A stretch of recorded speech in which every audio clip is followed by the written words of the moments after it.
Hi everyone. Thanks again for watching us talk through another one of our ways of brewing coffee. This is one that we like to do in the shop using a batch brewer, but you can easily replicate at home with a normal pour-over coffee brewer like this Quinto decanter set. And it's to make iced filter coffee. We've been having some pretty lovely days, and I've been enjoying coffee both cold as well as hot. Personally, I'm not the biggest fan of cold brew coffee, and I just wish iced filter had as much of a ring to it to take off in the way that cold brew has. I find that when you have coffee and water steeping for a very long time together, the time exposed to oxygen tends to make the coffee taste a little stale and old, kind of like when you have a cup of batch brew coffee that's been sat too long, has a sort of muted, stewed character to it. You can avoid that by for example, putting cling film over the top of your brew and pressing it down onto the grind if you're doing cold brew. But this is a really easy way to make cold coffee straight away rather than having to wait 8 hours, 10 hours, however long you might want to do cold brew for. So we're going to slightly adjust our normal ratio of coffee to water because some of the, what's going to dilute the brewed coffee is going to be ice rather than the water that is actually doing the extraction as well. So we're going to do a couple of things differently. I have 31 grams of coffee here, just ever so slightly more than 30, just for a little bit of extra oomph, which I'm going to add to the chamber here. And I've ground it much finer than I normally would if I was going to brew 30 or 31 grams of coffee for about half a litre of brewed coffee. The reason being, I'm only going to pour over 300 grams of water, and the 200 grams of ice that's in here is going to dilute that down to the right strength. Problem being, if I'm using less water to extract my grounds, I'm going to maybe under-extract the coffee unless I do things like grind it a little bit finer and drip a little slower. So my water's just boiled, so I'm going to tear off the scale and start blooming.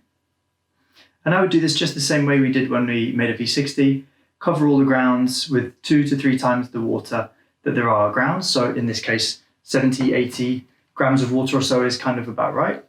And with a small spoon, get in there and really carefully this time, try and make sure you get all the dry pockets, because any chance of under extraction we really want to minimize because of the reduction in the amount of water we're actually going to pour through these grinds. So everything really, really hot, a little finer, nicely agitated, nicely mixed in. And you can see it's already beginning to drip through and go over the ice. And what can happen is, because we're going to immediately chill down the coffee, it's not going to sort of sit and all of those fruity and floral and delicate aromas disappear quickly. When it hits the ice, it becomes incredibly unaromatic straight away because the heat's taken away, so less things are going to be volatile. So we're going to sort of trap and lock in those aromas a little bit so that when we first drink the brewed coffee over ice even, it's very, very plain, but then in the aftertaste you get a lot of flavors that you might get in the aroma of hot coffee. So I'm just going to really carefully pour over. And like with the V60, aim for dark patches, aim for any bubbles that come up, but hopefully it'll be sort of nice and uniform. And I don't want to go too fast. I want to take my time because I've only got 300 grams of water to pour over 31 grams of coffee. And if I do it too quickly, it's just going to be a little insipid, a little under extracted, and maybe a little out of balance. Ultimately, I still want to have fruity, sweet, bright, clean flavors in my cup of coffee, even when it's cold. And you will be at risk of it being a little bit too sour or a little bit too salty, even if it's under extracted. They can be the flavors that dominate in under extracted coffee. And a little bit of bitterness in cold drinks I find is actually much more tolerable than hot drinks. I don't like my hot coffee to be bitter at all, but in cold coffee I quite like a little bit of an edge of bitterness, kind of like the alcohol drinks I like with spirits with a lot of bitter flavors like Campari. I find it can be wonderful when they're really cold. It gives it a bit more edge and balance and bite. So grinding nice and fine will help to get more of a bittersweet character as well. You can even accentuate with a little rind of some citrus or something if you were wanting to jazz up the iced coffee a little bit. So I've got a spoon to hand obviously for stirring the bloom and making sure it's all mixed at the beginning, but I've also got a larger spoon so that once the coffee is in the chamber, I can dilute this ice down. What I would like to do is have it all mixed and homogenized before then decanting it out so that the strength is about right. But I wouldn't worry if there's a little bit left at the end. It's not the end of the world if it's not exactly at that right strength, because in your glass, if you serve over ice, it will dilute down a little bit. But it's mainly there to keep the drink cold. So I'm at 220 grams of water, only got 80 grams or so more, and it's really slowly dripping through, as you can see. So that's what we want. If you find that your making coffee at home and it's a little bit weak for you, or you're putting milk in, you can also do this kind of adjustment to a regular pour over to help get more intensity and flavor in your cup of coffee. Because what we're aiming for here is a nicely extracted but very strong cup. Here it's going to then be diluted down, but if you took the ice out, you would have a very concentrated pour over that is going to stand up well to some milk or cream, even something a bit heavier. And this is just through altering our grind and agitation to increase extraction.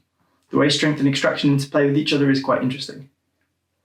So here I'm going to get up to my target of 300, and we're there.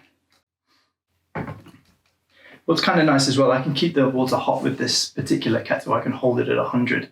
But if I wanted to brew, say, some teas that needed to be at a colder temperature, I can set it lower and hold it and not have to keep boiling and diluting down with cold water for tea brewing if you're redoing infusions of the same leaves. So this is quite a handy bit of kit to have if I want to have things very, very hot and maintained, or sort of a designed temperature and maintained.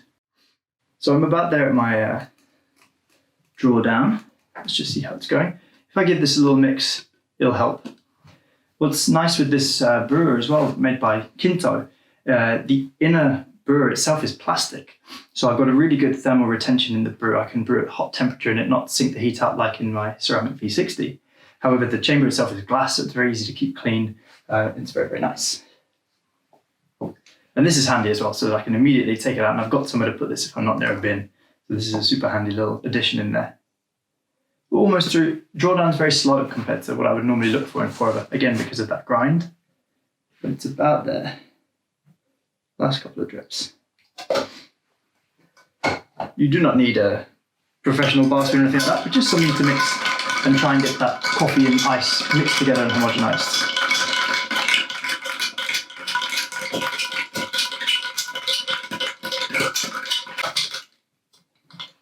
I'm going to say that's done. I'm not too worried about those last few little bits of ice. It's really nicely chilled. I have some ice to pour it over now as well to keep it nice and cold. So there'll be a little bit more dilution happening here.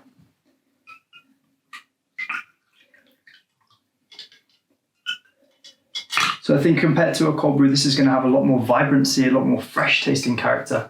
And it's still going to hold up to a little milk if you wanted to do that as well and make a sort of something akin to an iced latte kind of drink you might get. This is not the same concentration or amount of milk, but it's still got that same character of coffee and milk served ice cold. So I'll try one of each.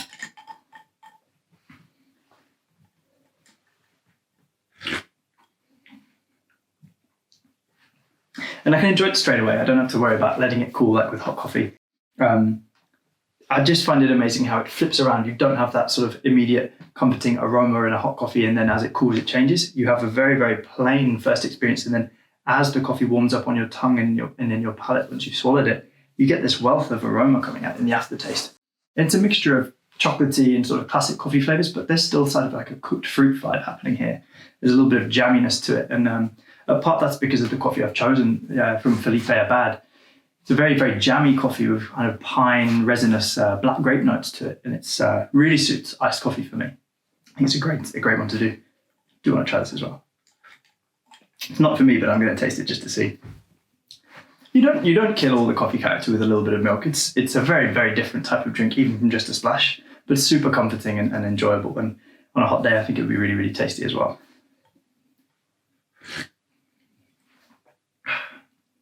Yeah, for me, it's a world away from the flavors I get in cold brew, and super quick and easy to make, as you just saw. So let us know how you get on. Enjoy your iced coffee in the sun. Take care.